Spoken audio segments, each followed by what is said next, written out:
Hello guys! I'm Tejaswi. ఈరోజు వచ్చేసి మనము ఒక హెల్తీయెస్ట్ రెసిపీ చూస్తున్నాము. సో, అదేంటంటే సజ్జల దోస. ఈ సజ్జల దోస కోసము మనము 2 గ్లాసెస్ ఆఫ్ అంటే మీరు ఏ మెజరింగ్ కప్‌తో అయితే తీసుకుంటున్నారో అలా 2 గ్లాసెస్ ఆఫ్ సజ్జలు తీసుకోవాలా. ఆ 2 గ్లాసెస్ ఆఫ్ సజ్జలు ఇప్పుడు ఆ 2 గ్లాసెస్ ఆఫ్ సజ్జలకొచ్చేసి మీరు ముక్కాలు భాగం మినపప్పు తీసుకోవాలా. మినపప్పు ఎక్కువ వేసుకోకండి. ఎందుకంటే అది క్రిస్పీగా రాదు. అండ్ కాలు భాగం బియ్యం వేసుకోండి. సో, దాంట్లో కొంచెం మెంతులేసుకొని బాగా వాష్ చేసేసుకోండి. వాష్ చేసుకొని దీన్ని అట్‌లీస్ట్ మీరొక 8 హవర్స్ నానబెట్టుకోవాల. మార్నింగ్ చేసుకొని ఈవినింగ్ మిక్సీ చేసుకోవచ్చు మీరు. సో, ఈవినింగ్ ఇప్పుడు మిక్సీ వేసుకుందాం మనము. ఈ మిక్సీ జార్‌లోనే మనం వేసేసుకొని దీంట్లో కొన్ని పచ్చిమిరపకాయలు అండ్ కొద్దిగా అల్లం ముక్కలు వేసుకుందాము. వేసేసుకొని మిక్సీ పట్టుకోండి. సో, ఇది వచ్చేసి మరి అంటే లైక్ మీ దోస బ్యాటర్ కన్సిస్టెన్సీ లాగా ఉంటది.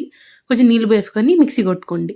ఇంకా దీన్ని ఒక దాంట్లోకి తీసేసుకున్నాక ఇప్పుడు దీన్ని అట్‌లీస్ట్ ఒక 8 హవర్స్ ఫర్మెంట్ అవ్వాలిది. ఫర్మెంట్ అయిపోయాక మార్నింగు కొద్దిగా ఉప్పేసుకొని అంటే మీకు సరిపోయేటట్టు ఉప్పేసుకొని దోసలు పోసుకోవచ్చు మీరు.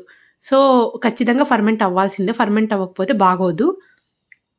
ఇప్పుడు దోసలు పోసుకొని 2 సైడ్‌లు కాల్చుకొని వేడి వేడిగా చట్నీ అండ్ కారంతో సర్వ్ చేసుకోవచ్చు.